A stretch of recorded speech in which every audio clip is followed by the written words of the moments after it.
Kita semua lega kan guys? Akhirnya, ya nggak? Mas Ganjar Pranowo mendapatkan cawapres yang keren, pol, ya nggak? Ya kan? Mahfud MD dengan segudang reputasinya. Nah, diantaranya seperti yang disebutkan oleh Ibu Mega, yaitu beliau pendekar hukum dan pembela wong cilik. Bahkan Gus Dur nih menyebutkan Mahfud MD sebagai penjaga konstitusi.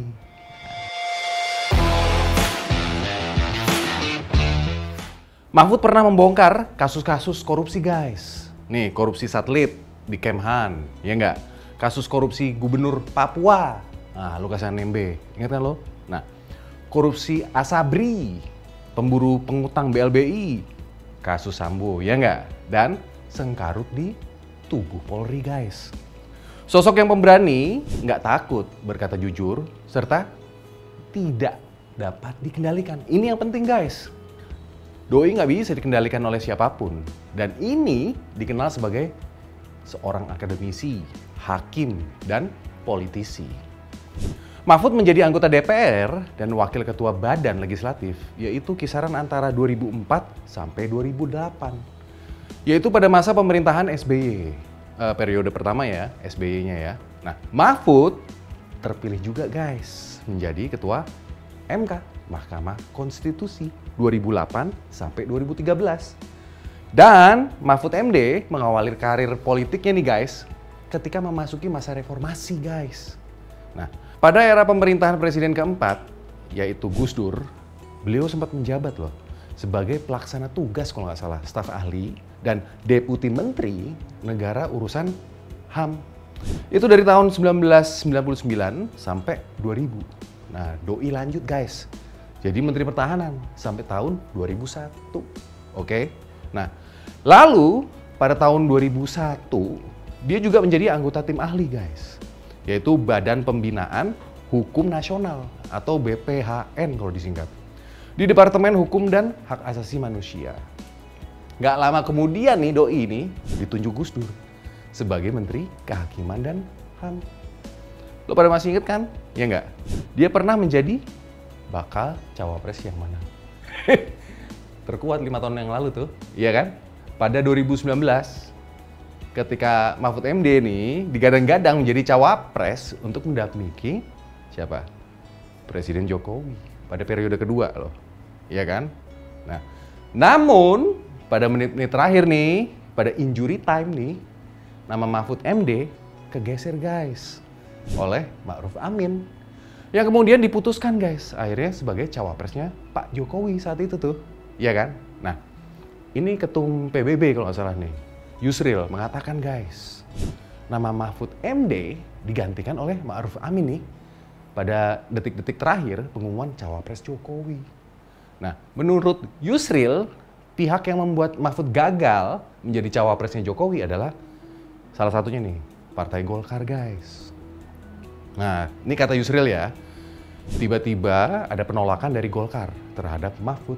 Nah, menurut Yusril, saat itu Golkar menentang keras pencalonan Mahfud menjadi cawapresnya Jokowi. Ini kata beliau lagi nih, kenapa Golkar bersikeras menolak Mahfud? Kabar yang saya terima, waktu itu Mahfud pernah merekomendasikan pembubaran Partai Golkar. Makanya Golkar nggak mau terima. Begitu ungkap Yusril guys. Hal yang sama juga diungkapkan oleh Mas Romi, Gus Romi. Malah ini lebih lengkap. Lo bisa lihat deh, cek di belak-belakan gue sama dia. Dia ngomong langsung ke gue di podcast itu. Gini, dia menceritakan bahwa bukan cuma Golkar yang menolak Mahfud. Gus Romi mengungkapkan sejumlah nama. Dan alasan kenapa Mahfud akhirnya nggak kepilih guys di injury time. Ini pertama ya, Erlangga Hartarto, ketum Golkar ini, merasa nggak srek dengan Mahfud. Karena merupakan salah satu tokoh yang tadi gue bilang pernah merekomendasikan pembubaran Golkar. Dan yang kedua, Surya Paloh. Nah, ketum Nasdem ini nih, Om Bewok, merasa bahwa Mahfud tidak mempunyai kontribusi nyata dalam pemerintahannya Pak Jokowi. Nah, Mahfud merupakan ketua tim sukses loh pada waktu itu ya, rival Jokowi JK nih. Yang waktu itu pasangannya Om Wowo kalau nggak salah sama Pak Hatta. Ya kan? 2014 lalu kan? Nah, yang ketiga Caimin atau Gus Imin atau Muhaimin Iskandar. Lo boleh terserah deh nyebut siapa ketum PKB ini. Ini merupakan rivalnya Mahfud MD guys, yang berada di pihak PKB-nya versi Gus Dur, yang akhirnya di sliding guys sama Muhaimin. Nah, respon para ketum partai itu disampaikannya guys, disampaikan menjelang penetapannya nama cawapres Jokowi pada waktu itu. Nah, padahal guru besar UII ini bahkan udah diminta ngukur baju, terus ngurus SKCK.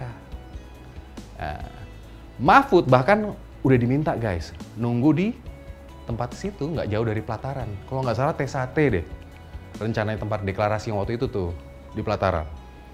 Tapi detik-detik akhir semuanya berubah. Surat yang udah disiapin nih untuk ditandatanganin parpol diganti guys oleh Mensesnek Pratikno. Nah, Gus Romi juga menyatakan jika Jokowi tetap memajukan Mahfud nih, kata doi ini, maka PKB dan Golkar mengancam akan hengkang.